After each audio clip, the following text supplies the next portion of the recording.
4월 25일에 인천 연수점 홈플러스에 오픈한 일본의 이케아 니토리를 가봤습니다.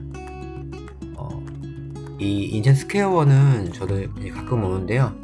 1층에 무인양품도 있고 자라도 있어서 옷을 사거나 무인양품에 좀 유명한 것들이 있잖아요. 양말 같은 거, 직각 양말 같은 거 되게 좋거든요. 가격은 좀 비싸지만 그런 소소한 좀 쇼핑을 할 때 자주 들리는 곳인데요. 아이러니하게도 1층에도 그리고 지하에도 일본의 대표 가구 브랜드나 라이프스타일 브랜드가 있다는 게 좀 인천에서는 좀 특색 있는 상징성이 좀 있다라고 보여집니다. 이 니토를 찾아보니까 1967년도에 일본 홋카이도 삿포로점을 오픈하면서 이 역사가 시작되었다고 해요. 이케아가 1943년에 설립됐으니까 일본의 이케아라고 불리는 게 맞겠죠. 니토리가 후발주자입니다.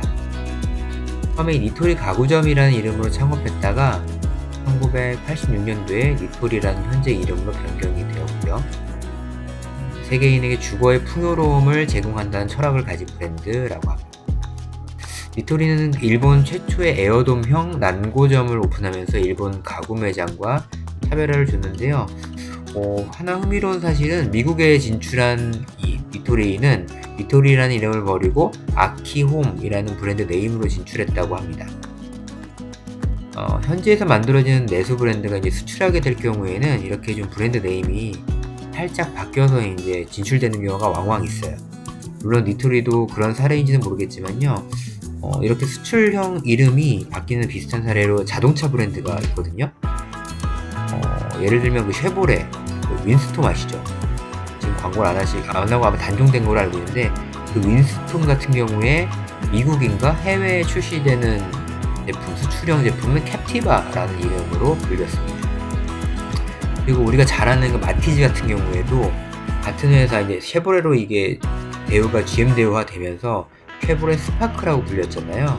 물론 처음에 우리가 알고 있는 건 대우 자동차의 마티즈였는데 2002년도에 대우가 이제 GM에 편입되면서 쉐보레 배지를 달게 됐죠. 그래서 편입되면서 2009년도에는 마티즈 크리에이티브라고 이름이 좀 불리웠었는데 아마 광고도 했을 거예요 그때. 2011년도에는 쉐보레 스파크로 내수용도 이름이 바뀌었습니다. 지금 보시는 요 샤워볼 진짜 좋아요. 쫙 늘려가지고 등 닦는데 진짜 유용합니다. 어쨌건 이렇게 요새는 좀 글로벌 진출 전에 해당 국가에서 이 이름이 사용이 가능한지를 먼저 파악하고 진출을 하거든요. 물론 로컬에서만 팔다가 갑자기 브랜드가 잘 되는 경우도 있어요. 그럴 경우에 막 수출되는 경우에는 이렇게 브랜딩의 준비 작업이 없었기 때문에 급하게 진출하다 보니까 이미 그 국가의 비슷한 이름 때문에, 그러니까 똑같은 이름이 아니라 유사한 상표 때문에 상표 등록이 거절되는 것도 있습니다. 그럼 만약에 그걸 모르고 처음에 진출해서 막 홍보하고 마케팅하면 그 엄청난 비용들을 나중에 고스란히 이제 떠안게 되는 거죠. 그래서 미리미리 브랜딩할 때 플랜을 잘 짜야 됩니다. 니토리라는 이름은 무슨 의미인지 인터넷 뒤져봤는데 나오지 않더라고요. 근데 보니까 이게 번역기에서 니토리인 걸 보고 제가 이렇게 나무위키 같은 거 찾아보니 설립자 이름이 니토리 아키오였어요. 정말 그냥 일본 우리나라처럼 이름을 쓴 거죠. 설립자 이름을 성을 따서 니토리라고 했고, 아까 본 그 미국의 아키홈도 결국에는 아키오라는 이 이름 부분을 따서 만든 거였어요. 이렇게 자신의 성과 이름을 분리시켜서 한 것도 하나의 전략인 것 같습니다. 또 하나 재밌는 거는 니토리가 신세계 그룹이 합작해서 국내에 진출했다고 해요. 근데 이 재밌는 게 연수에 여기 홈플러스에서 바로 옆에 이마트가 붙어 있거든요. 그런데도 홈플러스에 진출한 게 좀 약간 아이러니하고 좀 재미있습니다. 물론 첫 매장은 이마트 하월곡점에 니토리가 입점을 했지만요. 신세계엔 또 까사미야라는 프리미엄 가구샵 같은 것이 있어서 내부에서 이제 어떤 구도로 경쟁할지 그리고 공존할지가 궁금하네요. 니토리의 경우 일본에서는 니토리 익스프레스라는 세컨 브랜드도 존재한다고 합니다. 홈플러스도 홈플러스 익스프레스 있잖아요. 이것처럼 규모가 좀 작은 매장인 것 같지만 니토리에서는 이제 대형 가구까지 팔고요. 이 익스프레스에서는 생활용품이나 인테리어 소품이나 침구류, 주방용품처럼 손으로 바로 이제 사서 가져나갈 수 있는 바이앤고 할 수 있는 그런 제품들 위주로 판매를 해서 익스프레스라는 말을 붙였다고 해요. 이 니토리의 영업 방식을 잘 보면 당연히 일본 이케아라고 했으니까 이케아를 많이 따라한 것이 이제 눈에 띄는데요.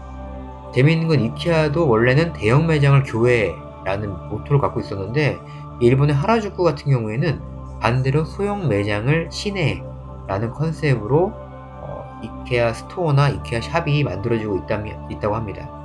그래서 넥타이 부대가 많은 지역인 긴자나 신바시 보다는 하라주쿠, 시부야 같이 MG라고 하죠. 젊은 사람들이 많이 드나드는 공간에 이케아 샵이 들어섰는데 이유가 결국에는 자신을 따라한 니토리를 견제하기 위해서 만들어졌다는 게 있습니다.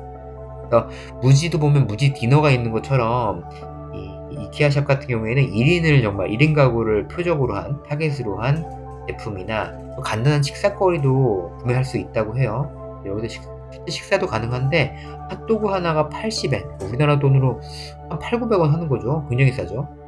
코스트코보다 싼 것 같습니다.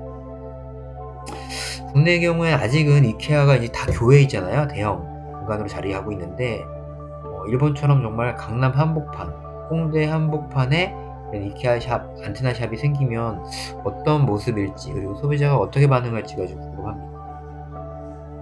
또 하나 여담이지만 이 이케아라는 네임 자체는 이제 아시는 분도 아시겠지만 이게 도하보, 신조어예요. 기업가 이 설립자인 잉바르 캄프라드, 네덜란드, 이게 스웨덴 분이니까 이름이 좀 특이하죠. 이 사람의 이름인 IK, 여기에 이 사람이 어린 시절 나고 자랐던 부모님의 농장이 엘림타리드 여기서 E를 땄다고 합니다. 그리고 농장에 있는 행정구역인 아군나리드에 A를 따서 이케아가 됐다고 하네요. 이게 두문조합인 거죠. 두음조합. 각 글자를 하나씩 따서 신조어를 합쳤는데 뭔가 키워드를 합쳤는데 신조어처럼 느껴지는 거. 이런 경우에는 신조어가 굉장히 매력적이거나 뭔가 들었을 때 잊혀지지 않는 강렬함이 있어야 되는 게 되게 중요합니다. 오늘 이렇게 해서 일본의 이케아라 불리는 니토리를 통해서 내수형 그리고 수출형 브랜드가 다른 사례로 이렇게 만들어질 수 있다는 것을 보여드렸습니다.